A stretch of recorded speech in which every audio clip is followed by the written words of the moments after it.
Assalamualaikum warahmatullahi wabarakatuh. Sahabat Tilang Malam, gimana kabarnya? Saya doakan sehat selalu ya. Ini cuacanya di Bandung hujan terus ya. Semoga sahabat Tilang Malam dikasih kesehatan dan dicukupkan rezekinya. Baik sahabat Tilang Malam, tidak lupa saya ingatkan juga ya, yang belum subscribe jangan lupa di subscribe dan tekan tombol loncengnya agar video-video terbaru dari Tilang Malam bisa terupdate di channel sahabat Tilang Malam ya. Baik sahabat Tilang Malam, kali ini saya akan membacakan cerita misterinya dari Rifki ya, yang bersumber di fanpage-nya Rifki. Seperti biasa, nanti saya akan sertakan di deskripsi linknya ya. Oke, tidak harus menunggu lama lagi. Ceritanya dimulai dari sini. Atik Sundari bukan nama sebenarnya. Setelah beberapa hari ini murung terus. Lantaran dalam seminggu tetangganya meninggal dunia dengan misterius. Seluruh badannya luka-luka. Berwarna hitam seperti orang yang dicucuki banyak. Dan matanya hampir keluar. Padahal cuma sakit sebentar. Dikiranya masuk angin biasa, tetapi kenyataannya tidak dinututi ketika dibawa ke rumah sakit. Setelah dirunut ternyata korban hanya kalah janji. Katanya hari ini mau melunasi utangnya kepada Mas Bonar. Bukan nama sebenarnya juga.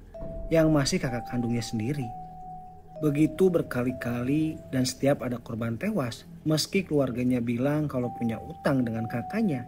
Dan belum membayar sampai batas waktunya. Ini mesti perbuatan kakak yang tidak kapok-kapok padahal hartanya sudah melimpah. Demikian pikir Atik Sundari. Gawang-gawang masih teriang ketika kedua orang tuanya mau wafat. Selain mewariskan sebidang tanah, berikut bangunan rumah yang besar, ternyata orang tuanya itu juga punya lemek. Kalau menurut orang Jawa namanya pesugihan.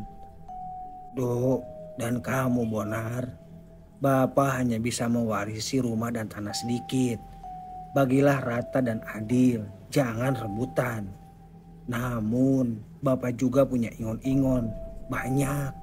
Angkrem yang bisa membantu kamu dalam mencari rejeki. Semoga kamu bisa ngomong. Demikian ucapnya ketika itu. Tentang tanah dan bangunan rumah telah dibagi dua sama-sama setuju. Namun mengenai ingon-ingon banyak angkrem, sebetulnya Atik Sundari agak keberatan. Sebagai pemeluk agama yang taat, hati kecilnya tidak sampai kalau harus mengorbankan orang lain demi kepentingan kekayaan sendiri atau numpuk harta.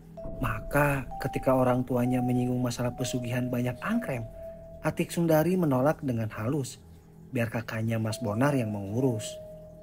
Maka dalam kehidupan sehari-hari, Atik Sundari sekeluarga biasa-biasa saja. Sedangkan kakaknya Bonar di samping warisan orang tua sudah kaya, kini semakin kaya lagi.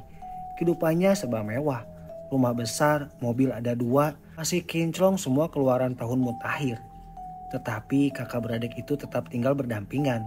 Sebelah kiri kakaknya dan Atik Sundari sebelah kanan. Mereka rukun satu sama lain. Anak-anaknya pun bermain bersama. Tidak pernah congkrah atau saling bermusuhan. Yang merisaukan Atik Sundari adanya kematian warga kampung yang misterius dan berturut-turut. Dengan luka hitam bengkak-bengkak sujur tubuhnya, Rojah Raja mengenaskan. Di lain pihak kekayaan kakaknya semakin membengkak. Sugih menggeleduh.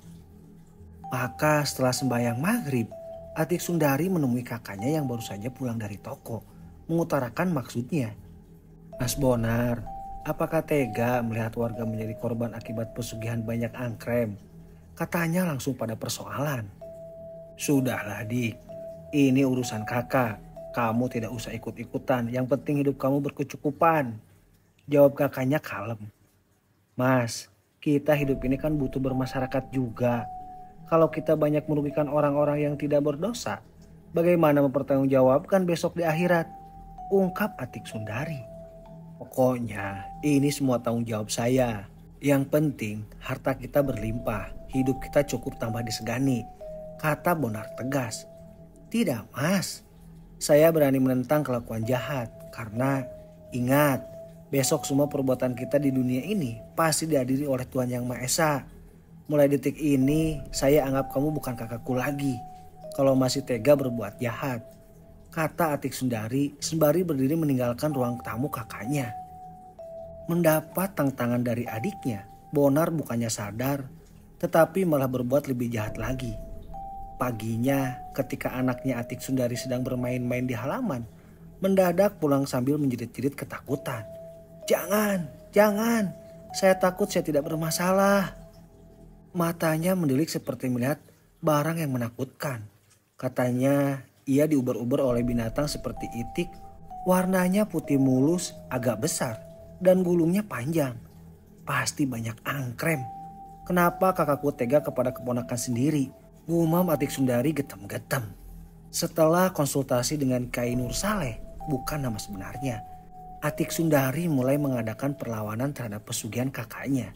Ia tahu persis kalau setiap malam Selasa Kliwon atau Jumat Kliwon banyak angkrem itu harus diberi sesaji. Maka keberadaannya harus mendekam di pekarangan seperti sedang mengarami telur-telur agar bisa menetes dengan baik. Saat itulah yang tepat untuk memusnahkan makhluk gaib itu, sebab kalau tidak atau sedang berkeliaran galaknya bukan main. Maka dibaca-bacanya ayat-ayat suci Al-Quran sambil berdoa kepada Tuhan Yang Maha Esa agar dijauhkan dari mara bahaya, terutama perbuatan setan yang menyesatkan. Tiba-tiba seperti ada guntur meledak di dalam rumah. Tahu-tahu sosok tubuh kakaknya terbanting jatuh di lantai sambat-sambat. "Aduh, aduh sakit. Jangan bunuh aku tolong, kapok." Paginya tersebar ke seluruh kampung bahwa Juragan Bonar meninggal dunia mendadak tanpa sakit lebih dahulu. Sekujur badannya yang penuh luka arang, keranjang seperti dipatuk binatang buas, lebam dan hitam. Juga matanya mendolo menahan rasa takut. Yang mengherankan, ranjang tempat tidurnya basah-basah, seperti habis untuk bertelur binatang itik, tetapi tidak jadi, dan bau busuk yang sangat menyengat.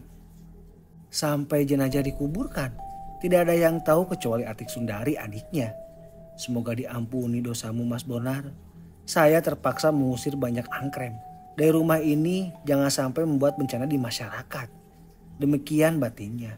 Konon pesugihan banyak angkrem merasa diusir dari rumah membuat marah, dan buntutnya tuanya sendiri yang dilalap.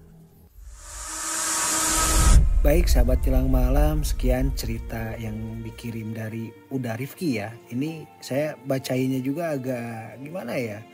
Ini pesugihan yang diturunkan dari keluarga ya, dari orang tuanya.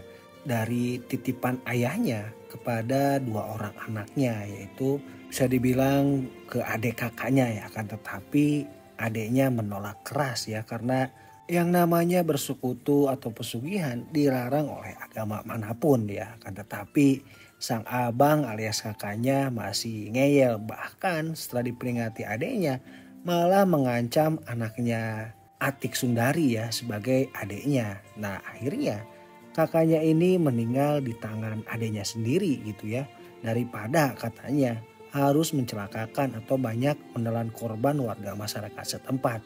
Nah sahabat Jelang Malam, auzubillahi min dzalik ya, semoga kita dijauhkan dari hal-hal seperti ini.